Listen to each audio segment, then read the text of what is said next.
When you run your interviews, of course, you don't just meet them and directly ask those five, six questions that you plan to ask them, right? You don't just like, hello, I'm Mira. I have this six question to ask you. My first question is, how do you think about this ad? So you don't do that, right? It will create a really awkward situations for your respondents. Okay, so of course there are several phases that you have to go through. You have to introduce yourself first. Okay, what are the purpose of the interviews? So we're gonna go through that good kind of list of good practice that you can do when you run the interviews in these slides. But before that, um, I would like to emphasize that during the interview, it is actually better for you to listen more than talk. Okay, try to be a good listener. How to be a good listener? What makes a good listener? Okay, if I ask you what makes a good listener, what kind of person that you say, oh, thank you for being a good listener? What is a good listener is? Okay, a good listener is someone who empathize and respond appropriately. Okay, when you do the interview, sometimes you there are period where the conversations might a little bit off topic or a little bit boring, but regardless, a good practice is that you have to appear to enjoy the conversations even if even if it's not that enjoyable. Okay, so you have to appear enjoyable. You have to really looks present. You really have to respond appropriately to the answers given by the participants. Okay, so there are several other guidelines. So the first one is during the introduction. Okay, at the beginning of the session, you should have an introduction session where you first introduce yourself, explains why you did the interviews, reassures the interviewer regarding any confidential, privacy, and ethical issues. Ask if they don't mind being recorded. Okay, if they feel uncomfortable, you may resort to just audio recording.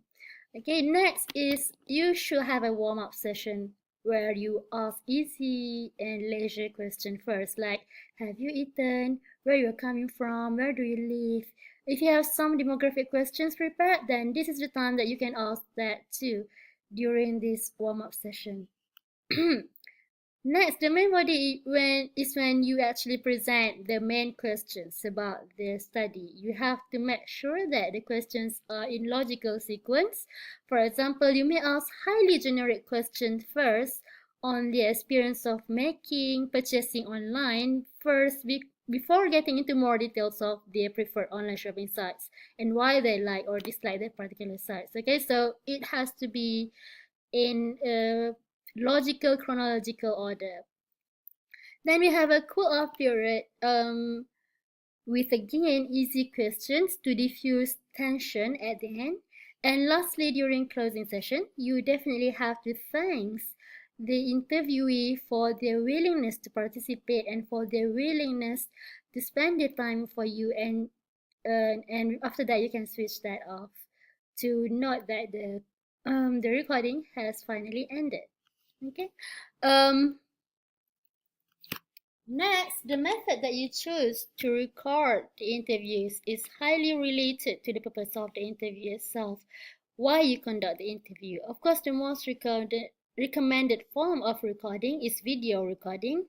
Okay, however, understandably, in some occasions, participants may refuse to be video recorded due to privacy concerns. So if you have to resort to audio recording only, it's fine in most cases. But in cases where your interviews really needs you to analyze users' emotions, their facial features, facial reaction, user interaction, where their face has to be visible, then you got no choice. You have to find someone else that agreed to be video recorded. Notes, writing down notes is one of the techniques that you can record interviews, but it's the least recommended because you might miss some points during the interviews. So each of these recording techniques have its own challenges and advantages. So depending on the objective or the purpose of doing the interview itself, you have to be fully aware of which of these techniques are the best for your interview session. Okay, this is what I always emphasize to you. bring your props, bring your prototype. Okay, most of your interviewees or end users might be not really tech savvy or not really IT literate. So when you explain or interviewing them on a certain app or technology, they might not really well versed with what you are talking about. So it will be very useful for you if you can bring some props like lo-fi prototypes, scenarios, storyboard that could assist them to understand and answer your questions and hopefully give more useful feedback for you.